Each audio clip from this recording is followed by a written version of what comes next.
Tahukah Anda, ternyata ada kisah tentang persahabatan yang menarik dalam Alkitab.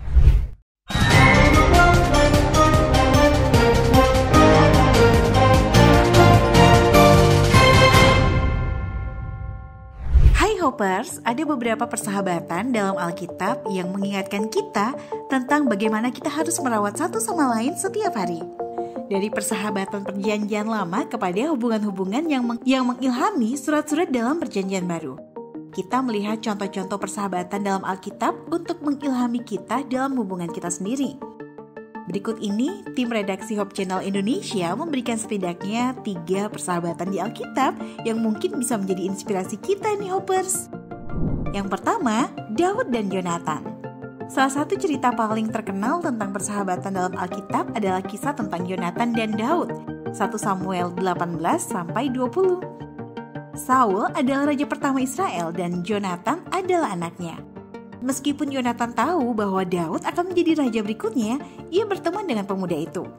Yonatan mempercayai keputusan Allah dalam pemilihan raja berikutnya, sambil menerima bahwa ini berarti Yonatan tidak akan pernah menjadi raja. Saul mencoba membunuh Daud, tetapi Yonatan membantunya melarikan diri.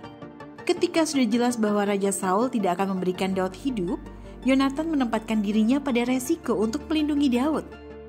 Mereka akhirnya berpisah karena keadaan, dan Daud hancur hatinya karena kematian Yonatan. Kedua, Ruth dan Naomi. Hubungan Ruth dan Naomi bukan sekedar hubungan menantu dan mertua, tetapi mereka juga memiliki hubungan pertemanan. Ruth bersikeras untuk ikut Naomi ke negara asalnya Israel. Meskipun Ruth telah kehilangan suaminya, dia tidak ingin kehilangan temannya. Mereka kembali ke Israel bersama-sama. Mereka menjadi sahabat yang setia satu sama lainnya. Salah satu kerabat Naomi pun jatuh cinta pada Ruth, dan pernikahan Ruth membawa kedamaian dan sukacita bagi kedua wanita ini. Kesetiaan dan komitmen dari Ruth dan Naomi lah yang merupakan rahasia sebuah persahabatan bisa langgeng dan bermanfaat. Ketiga, Barnabas dan Paulus.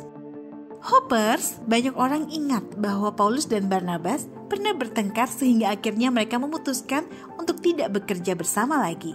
Namun, tetap diingat bahwa kedua orang ini menghabiskan bertahun-tahun bersama sebagai teman dan mitra dalam pelayanan. Setelah pertobatan Paulus di jalan ke Damaskus, dia pergi ke Arab selama 3 tahun. Galatia 1 ayat 15-18. Ketika ia kembali ke Yerusalem, orang-orang hanya ingat siapa dia sebelumnya, yaitu Saulus, penganiaya gereja Kristen. Barnabas bersedia menerima Paulus sebagai teman dan muridnya. Kisah Para Rasul 9 ayat 26-30. Kedua orang ini bekerja bersama selama bertahun-tahun. Namun, walaupun mereka akhirnya berpisah sehubungan dengan Yohanes Markus, Paulus tetap menghargai keputusan Barnabas itu loh Hoppers.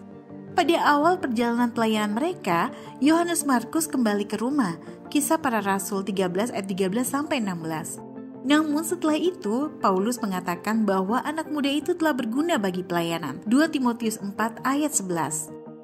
Paulus mendapatkan manfaat dari keputusan Barnabas yang memilih untuk melatih Yohanes Markus. Nah, Hoppers, meskipun mereka berdua tidak selalu sepakat, tampak bahwa kedua teman ini tetap saling memiliki rasa hormat terhadap keputusan mereka. Itu dia Hoppers, tidaknya 3 persahabatan di Alkitab yang mungkin bisa menjadi inspirasi ya. Semoga informasi ini dapat bermanfaat bagi kita semua. Sampai berjumpa di Tahukah Anda selanjutnya.